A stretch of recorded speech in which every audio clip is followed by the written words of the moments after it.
What is up, everyone? Welcome to the Being Beautifully Honest channel, and we are going to have a conversation, and this is going to be about Meagan Good and her husband, Devon Franklin, who has just recently filed for divorce, literally on Monday, December the 20th. We talked about this previously, so this is not a huge shock to me. But when I asked the question, like, are they still together? Because it just didn't really seem like they were. And there were some rumors swirling that they actually were separated, but it wasn't confirmed. I was just waiting for the news to happen. So it's sad to hear it because it's right before the holiday. But if it isn't right and it isn't working, like, when is it a good time? And hey, if they've been separated for at least 4 months or so now, then it's kind of like, well, you might as well go ahead and do it. And he went ahead and filed for divorce. Now, the stories are that, you know, they have been married. He's 43, she's 40, and he filed for divorce on Monday, December the 20th in Los Angeles, California. So some people are saying one of the reasons why he went ahead and filed when he did was because once someone has been married in the state of California for 10 years, then the other person is entitled to spousal support. There are no children. They did not produce any children in this marriage. And some people may say, well, he doesn't really have anything going on, so why would he be worried about paying her any child support? Well, anyway, let's just take a look at his profile and his bio. So Devon Franklin, he's 43 years old. He is an author and producer. So it's kind of funny. They don't have him listed as a pastor, but they say his net worth is $10 million. That's nothing to sneeze at, especially for someone who isn't really well known. He's not T.D. Jakes. He's not Spike Lee or Tyler Perry or anybody like that, but he does have some experience in Hollywood. He graduated from the University of Southern California with a degree in business administration, and he minored in cinema television, and he took that business savvy and the film experience and he applied for an internship working with Will Smith and James Lasseter, which he did. So he went on to become an executive of Metro-Goldwyn-Mayer, which is a very well-known company in Hollywood. And he did that before shifting to work at Columbia Pictures. So he's right now, as we know, he's currently serving as vice president of production for Columbia, and he's produced the projects, the reboot of the Karate Kid, which kind of makes sense because he did have an internship with Will Smith, and we know Will Smith and his son Jaden, they starred in that, his son Jaden starred in that movie, the reboot of the Karate Kid. And so The Pursuit of Happiness, which is the movie that Will Smith and Jaden Smith starred in together. Hancock, again, another Will Smith movie. Not Easily Broken, which starred Taraji P. Henson. And Jumping the Broom. And this is where he met Meagan Good, because she was in that movie. He's also published books. He is a motivational speaker, and they do have one of his titles listed as a preacher, and he's been featured in multiple magazines over the years. So you see or hear what his history is in working, and his net worth being around $10 million. Again, nothing to sneeze at.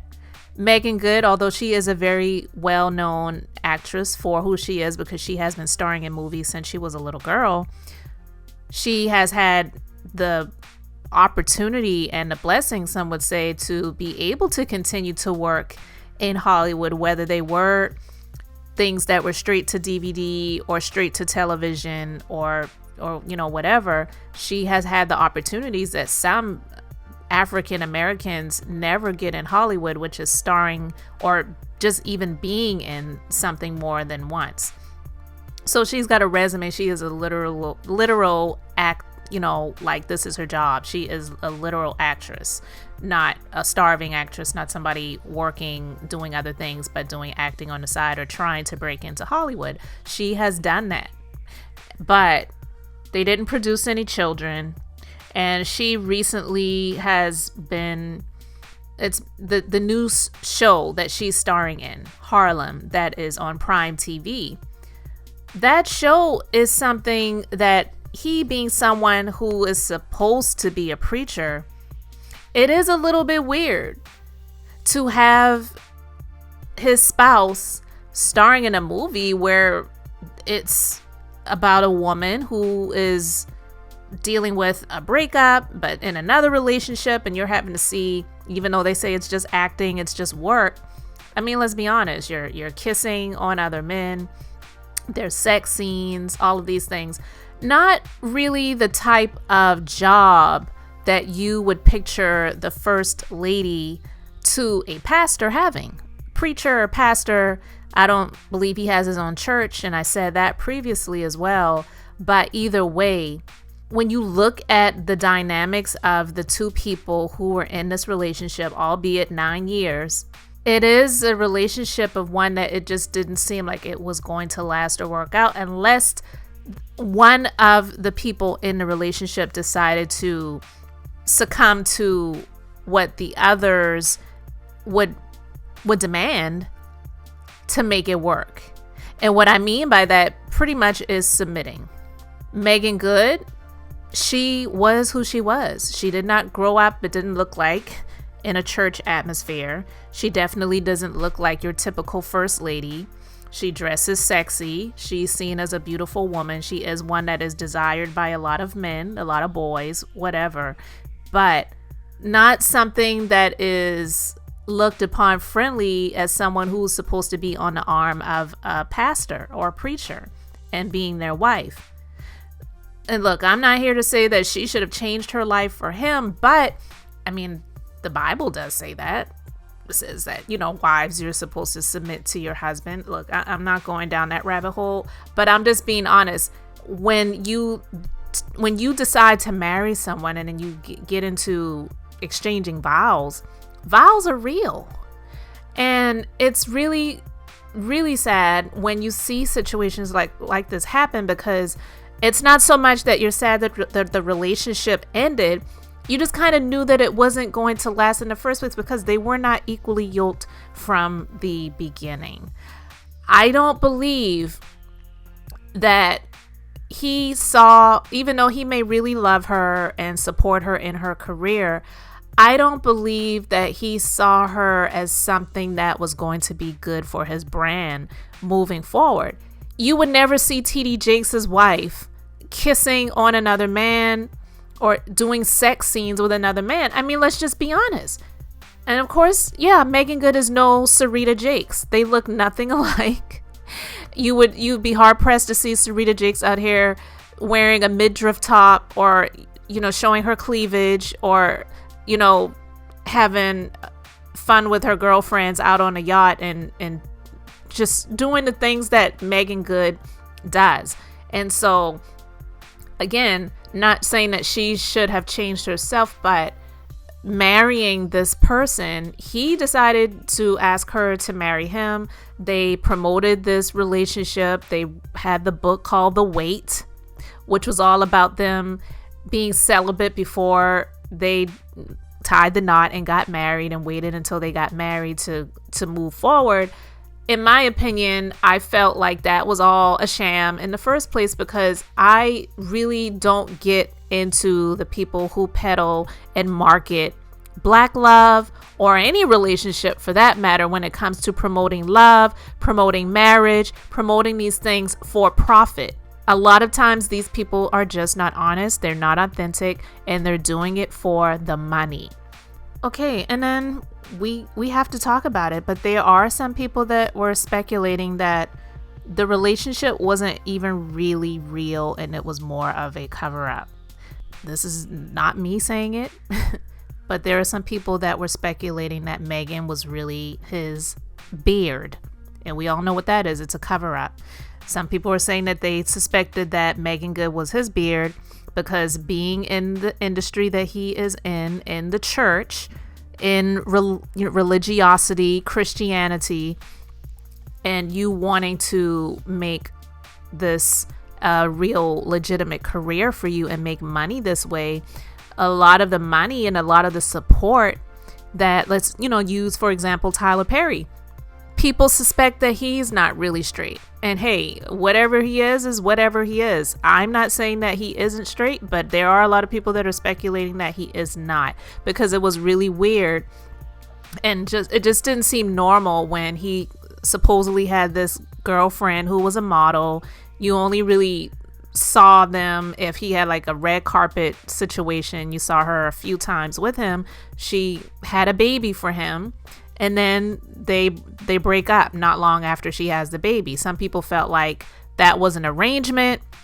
He didn't really want to be in a relationship with a woman, but he definitely wanted to have an heir, and more specifically a male. And we all know these days you can choose to have a baby, you can choose to have multiples, you can choose what sex they are. Like if you have the money, the sky is the limit where it comes to that type of stuff. And I'm just saying it looks suspect. But with Tyler Perry being a billionaire now, we know that the majority of the revenue that he has generated has been based off of the people who are in the church.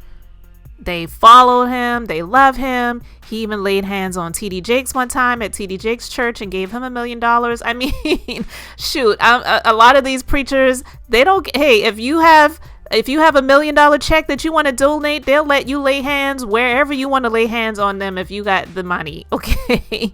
But with Devon Franklin being in this situation of the church, which is a business, it was not a good look for his brand to have a wife who is very out there, overtly sexy, playing in roles, which is her job. We get it, that's her job. But the roles that she plays, and she hasn't switched anything up for the sake of, this is my husband, I'm respecting his authority, I'm respecting his calling, if that's what it is, I'm respecting his title, I want to honor my husband, I don't want to make him look like, what is going on with this relationship? This looks crazy. I'm having sex scenes with men, and I'm the first lady to my husband who is a pastor. So I'm just going to adjust and not do things like that anymore.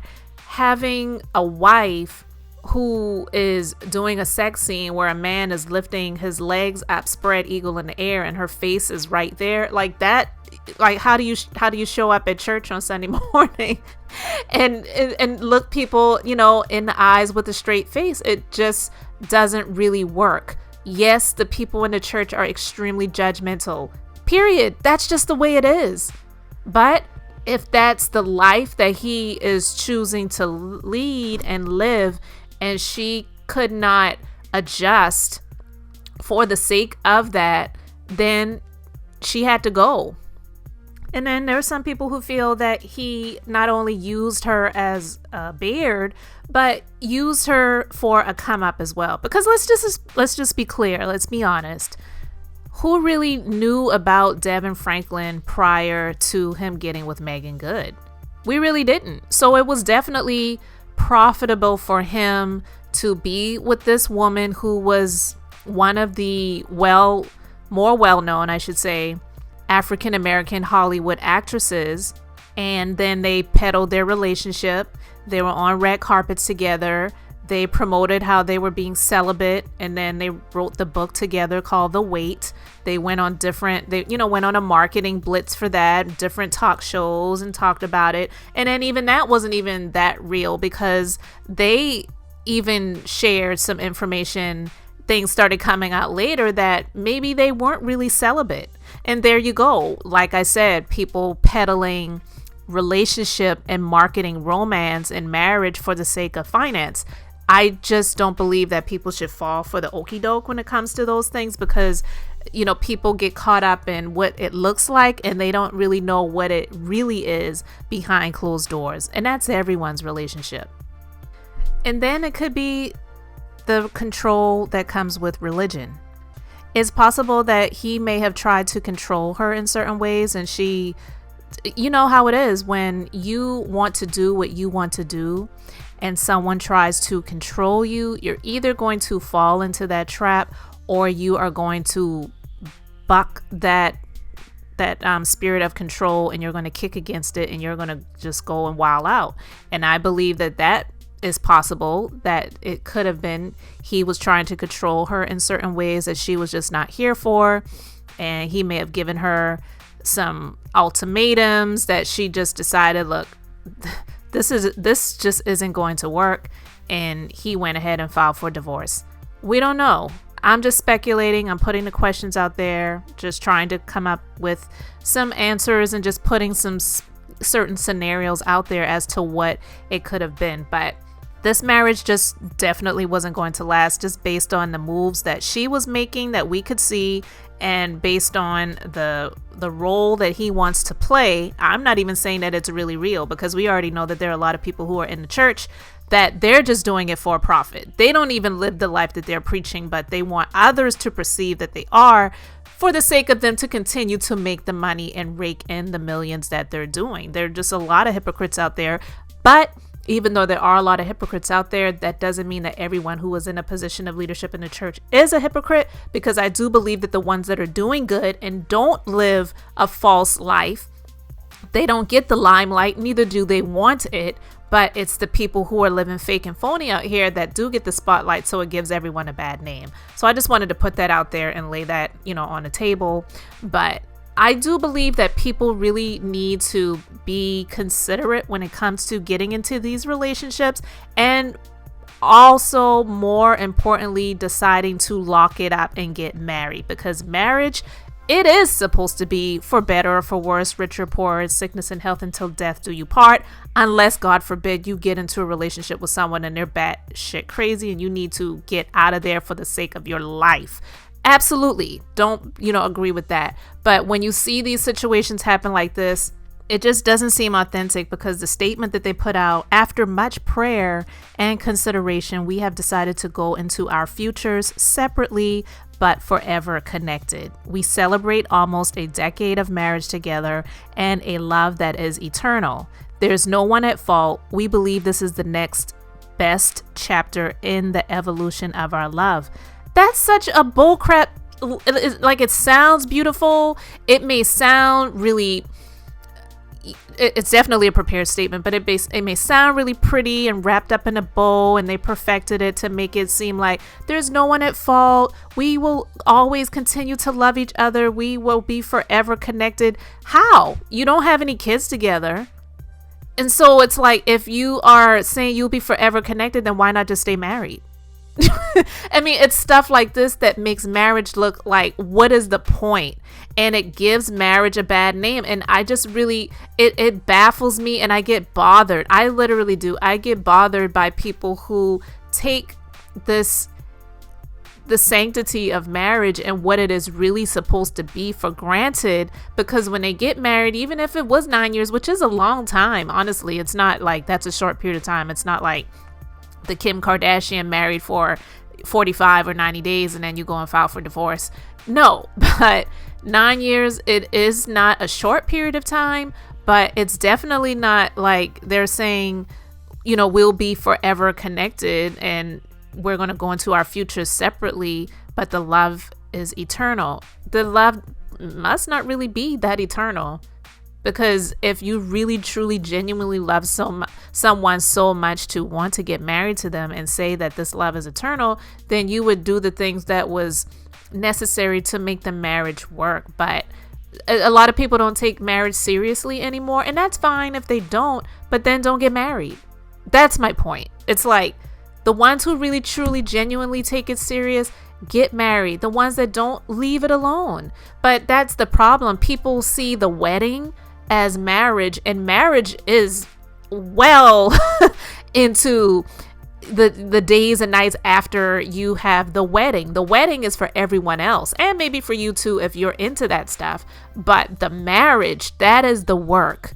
The people who get into the frustration and the tears and the angst and the anxiety over planning and preparing this event, which is the wedding, like you really have no idea what you're in for for the rest of your life if you're really truly genuinely ready to work for it and fight for it to make it work. But again, there's so many things that can be assumed in this situation, and that's all we're really doing is assuming, because we don't know the gist of why he went and filed for divorce. But there are definitely a lot of different scenarios that we can think of, and maybe some things will come out later that will be exposed as to why it really went this route, and it may never, but it just makes you wonder. And I really just wanted to have a conversation talking about this. So anyway, you all let me know your thoughts in the comment section. Thank you so much for liking, commenting, and subscribing. And until the next time, I'm just being beautifully honest.